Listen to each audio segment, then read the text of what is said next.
Speaker, Arthur Porter's rise to the top of the reviewing of Canada's spy services mirrors a series of donations that he made to the Conservative Party. Now, these donations were in clear contravention of CERT guidelines, yet the Conservatives cashed them anyways.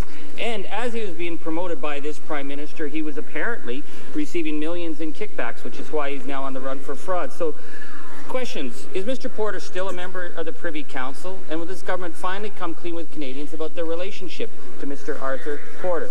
The Honourable Prime Secretary, the Minister of Transport. Mr. Speaker, Mr. Porter has long ago resigned from his position.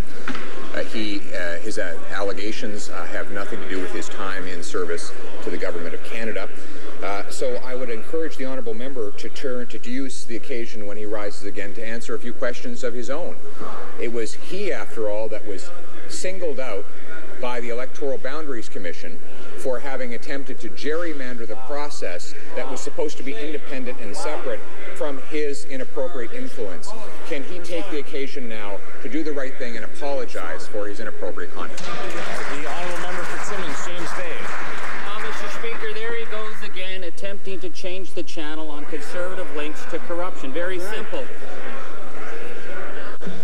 Order. The honourable member for Timmins-James Bay now has the floor. Thank you, Mr. Speaker. They get very uncomfortable about being schooled in accountability. The fact is, Mr. Speaker, in 2008, Senator Angus stated that Arthur Porter was, quote, a man who could recognize power and knew how to get close to it. And they got him as close to the Prime Minister as you can get. This is another example of the dodgy ethical standard of the Senate, who are tarnishing Canadians' trust in public accountability. So why won't the government do the right thing and end that patronage trough down the hall? Why won't they abolish the Senate? The honourable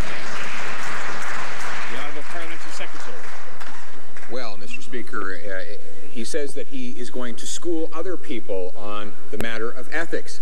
It looks like, according to the Ontario Electoral Boundaries Commission, he's the one that needs to head back into the classroom.